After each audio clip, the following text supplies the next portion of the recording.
So I've always been a strong advocate for women and women in leadership, women driving leadership, women sitting on the table. And part of the way you drive that, one of the biggest mentoring tools is being an example, allowing people to see it can be done. The way you do it is by doing it. Yes.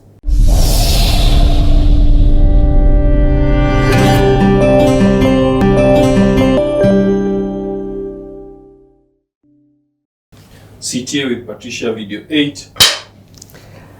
The reason as to why we are continuing at this stage is because our guest had to stop to have a board meeting. And the only reason as to why I've let you know that is because I want you to see the reality of what it takes to make this happen. People see the glory, but few know the story. Like, she came here in the morning, we've been talking all this way. When she's talking about the hard work that she does, stopped, jumped into a quick board meeting, as guys left the room, and we're back at it. That work ethic is still with you. Yes. You know, people see the nice flashy life, but they want it. But do they want this? Do they want to stop in the middle and Probably not. They don't, eh? Yeah. People like the good things. They forget behind every good thing there's a lot of stuff that goes on. Yeah. Yeah. Wow. Like, and it's been very impressive watching you. Hearing, I read a lot of titles, board meetings, this, that, the other, different boards that you sit on. But this is what it takes. You want to sit on the board, eh? Okay, this is how it interferes into your life. After hours. Where we stopped, there was a guy who used to speak to a cat who you were like, imagine you about. No, but that was Stanford. Stanford actually was a fantastic time. Yeah. I tell people it is the time. It's the same job, the longest same job I ever did. 6 years I did for Stanford. And I think there were lots of things at play. The opportunity for the impact story was great. But I think the bigger thing is it allowed me the time and the space to see my girls through college, right? Because there was no quarterly reports, there's no stakeholder management, there's no annual reports to, there weren't any of those things that you deal with when you're in corporate. Constantly the numbers. Yep. I always say by the time I left L'Oreal, there's a thing I used to remember called Siebdo, which is the sheaf meaning the turnover for the week. Wow. Every Thursday you had to confirm whether you're going to meet your numbers for that particular month. So it was a great time because there's 6 years where the only thing your target is, are people making the progress? Are the businesses making the progress that they should be? Are they submitting their transformation? Are they doing what they need to do? And so it was a completely breather. I was going to say it was like a breather. It was such a breather. After a while, I was like, but does this really work? So when you've done so many years of treadmill work, high pressure, you start asking yourself, okay, but that's what it required. And as I said, I always tell people with for me, why I was saying I needed it because of the children and they were in college. I always say that when you look at your children, if there's one thing I've learned is that what matters is the foundation and the finishing. So I was very clear for their foundation, meaning their early years. Are you there? Are you giving them the right things? Are you giving them that base which they're going to build on for the rest of their lives, right? The middle is a muddle. It's okay. And then come now to finish it. And for me, the finishing was the college. Were you there for them? Because that's what they remember. They're transitioning into adulthood. They're transitioning to adulthood. They become adults. But were you there for them? Because that's the most recent. They'll remember that. Wow. Yeah. So foundation and finish. Nice. Yeah. If you, as a parent, you do a lot of things, foundation, and then you think you've done a lot in the middle. And then when it comes to finishing, you do nothing. You're not there. That's what they'll remember. They won't remember that, but all those years, you'll have to keep reminding them. I get it. Yeah, so it is very, very important. And it's also, in a sense, this period, this middle period, both of you are like grinding for you. You're working to sustain them, in an essence. Exactly. So and from your story, that's what I was hearing a lot. And when I tell you about foundation, that foundation, yes, is at the beginning. But the finish is also the foundation for their life. So it's all the F's coming into play because you're trying to make sure, are you there for them, giving them that same foundation to finish, and as they finish, that foundation becomes how they set up their life going forward. And not to say that Stanford was easy, it's just that you had come from such high pressure. Exactly. It's now like, it's like telling me now to do an interview for 1 hour. Exactly. Like, I can do that too. Yes, if somebody tells you now, it's still hard work. The setup, the question, the thinking, exactly. The listening. Yep. And figuring out, how do I ask? Am I understanding what you're saying? Same intensity, but just different. Yeah. Okay, so this year of plateau, in an essence, which was the breather year, as you be with your daughters and as you do the Stanford, do you have any success stories that you'd like to share, maybe from Stanford, before we transition? I think Stanford was a great time because I got to meet so many amazing businesses. I think there's just so many businesses that I know, and I understand what they did, and business leaders that I've gotten involved in. Yeah. That, in so many ways keep me motivated, and you say, if these guys could do that in their journey. So if you look at, say, One Dear with Vivo Fashion Group, she was on the program. When I look at Shiro with Anjiro, she was on the program. When I look at Flora Mutai with the Melvin T, I notice I speak about the women. Yes, I've noticed. And then I think of people became, and then I think about all the, by the way, the women initially were only 10%. My target was to get them to 30%. By the time I left, we had 40, 50%, 45% of the businesses being women owned. But the bigger thing also was the guys who, helping them understand what's going to be your legacy. Your legacy does not just mean you holding on to a business. Having seen the journey of the acquisition of into consumer products, and how it merged into L'Oreal, and the way that allowed that Paul's vision and his brands to live on beyond him in an environment, in a world which has system that is not dependent on him. That's a corporate structure. Those are some of the messages we're trying to give some of these SMEs that I was working with. And so when I look at a good friend of mine like Martin Chiari, who sold his business Beam, he was on the program, and now he's sold on. That is also legacy. Yes, that is what you've done. Martin and Alan. Yes, Alan. No, Alan had left. Yes, he had left. Yeah, so Martin was the one who was left. So it is some of those, and I can mention the ones in Ethiopia, or the ones in Uganda, or the ones in Rwanda, the ones in South Africa. Just so many incredible businesses that did a lot over that time, and working with them, I think, for me was very, very powerful. Okay. Yeah. Wow. Okay. So let's then now talk about where do you transition next and what year? So when the girls then finished, and I'd done it, as I said, the longest job, itchy again. You start telling yourself. I always use the analogy that I felt like a Bugatti by that time, doing 10 mph on the Autobahn. Driving like a tuk-tuk. Yeah, so there you are, like you've got your foot is on the pedal, but you've got all this power and energy, but in the Autobahn you're supposed to do 200, and there you are doing like 60 or something. So you keep thinking you're going to stall the car. You feel like a car with that kind of power, you drive that to feel it's going to stall, honestly. And I think that's the analogy I used. So when I started looking for the new opportunities, and I'd be speaking to all these headhunters, that's the thing I'll tell them, say, but do you have it in you?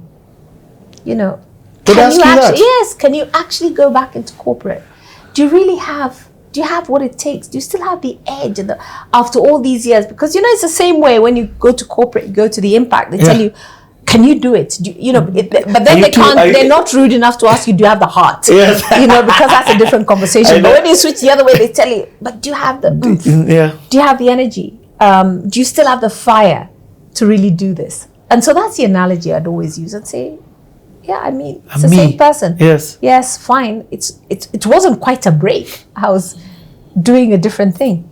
But this opportunity was straight up my street on many grounds, right? It was a great rounding of where it started. I did tell you when I was in college, the agency that gave me a lot of the work that I did was actually the foundation of WPP Scan Group, which was ScanAd at the time. In fact, it was called Low at the time, right? So it's funny how life does full circle.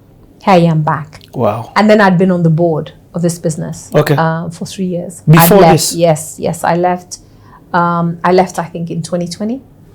And then I came and started the job in 2022 as a CEO. Yeah. but I'd been on the board of it, so I knew it. At this time, you were even before joining this, had you jumped on many other boards? Because I was always on boards. Yeah. I was always on many boards. I mean, I'm finishing my term with APSA 9 years. I've been on the APSA Bank board for the last 9 years. Yeah. I finished. So you and Leila, there was a time you were together. We were together, exactly. And with listed companies, to retain your independence, you do 9 years. Yeah. I finished my 9 years this year. Wow. So why do you go on boards? I told you, I looked at that newspaper. Oh, yes. And there was all these men. I'm like, why is it just men who sit on boards? Why? All these old men. So it was always, how do you change the face, literally, of corporate Kenya? That was always my ambition. Yeah? Yeah. There was just something about it, and it stuck with me from the time I was 11. I've got to do this, And so I've been on very many boards through time. The last 20 years. I can't even remember some of them. I know you mentioned Vivo. Vivo, I joined now because that is a company I was passionate about. They were on the Stanford Seed program. I got to know them, but that's the only one that I've been on. That is one that I was a part of. But if I look at my history, I started with things like Brand Kenya. I was on Kenya Tourism Board for a while until we're all fired. But yes, and then I was on an Annapolis, which is another impact. Yeah. I was on Trademark East Africa. Whoa, TMA. Yes, TMA for a full term. I did two terms of 6 years, and they added another year, and they wanted me to stay long. I was like, no. Yeah. I did that, so I was there for 7 years. I've talked about APSA, been on that board for 9 years now. I'm on Jumbo Jet. I've been on Jumbo Jet. I'm on Jumbo Jet board. I've been on that board for 5 years. I mean, like all the others I'm hearing. Okay, no, I mean Jumbo Jet. Yes, I'm on Jumbo Jet. Okay. I'm a Vodafone trustee on the Vodafone Foundation in the UK. So I've done that as well. So, and I'm still on that board. Yeah. So and then MPESA. And then MPESA Foundation. Yeah. Okay. So so it helps me establish. I mean, for me, everything is a journey, and you keep asking yourself. You are taking steps, but are you realizing those things? And are you able to look back and go back to the moment that you could sit down and ask yourself why you're doing what you're doing? And as I said, for me, changing corporate Kenya, face of corporate Kenya, was something I knew from then. And I mean, there were bits of glory to it, I won't lie. I said, it must be so glorious to be a board member. It must be, look at all these guys. Oh my goodness, it must be so important. When you're young, that's what you think. But there's also that sense that, can you go and change the shape? Yeah? Yep. So I've always been a strong advocate for women and women in leadership, women driving leadership, women sitting on the table. And part of the way you drive that, one of the biggest mentoring tools is being an example, allowing people to see it can be done. The way you do it is by doing it. Yes.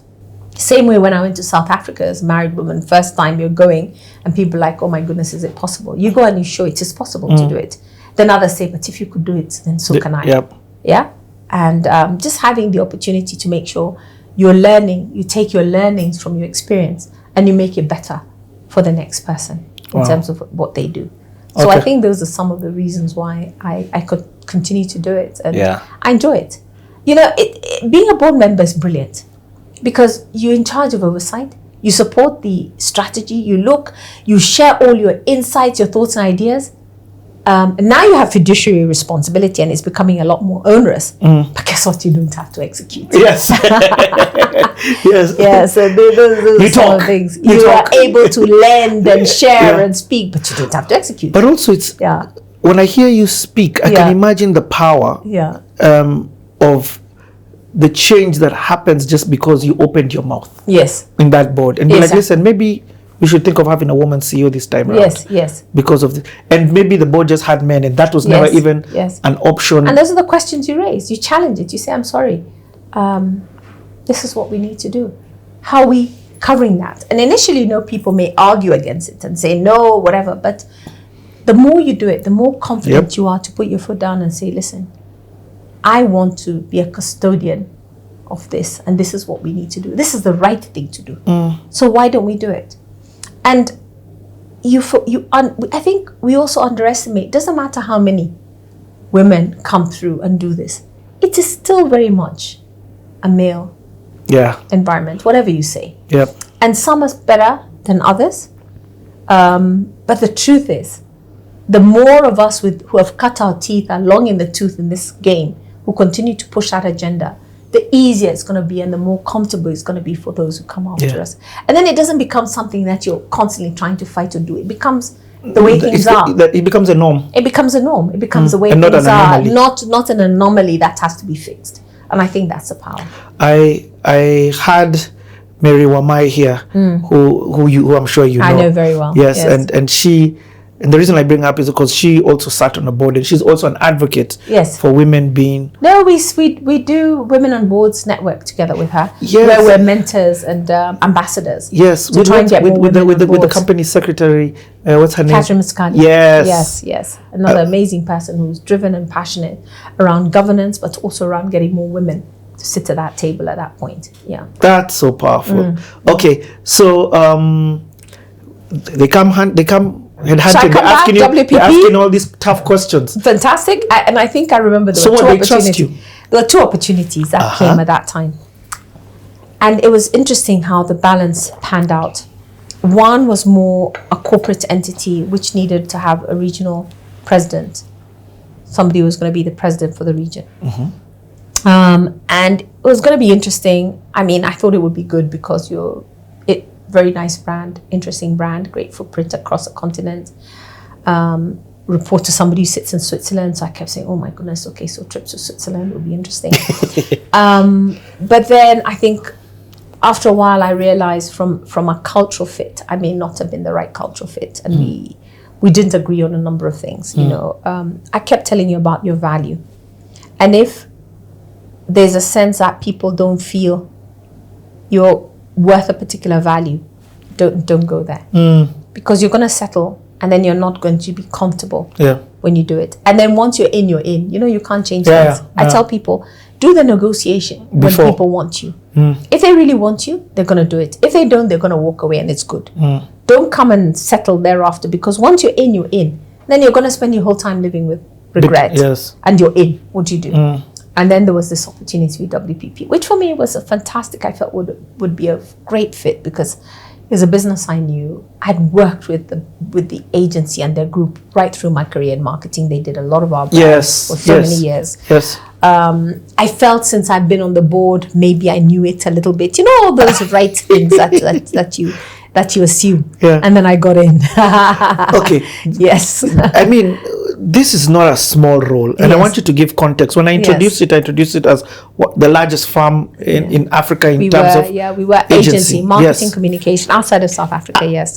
That's explain to people, and I like that you said Scanad and then now Scan Group, and even people may still be thinking, explain the role that you were taking, the transition that was happening.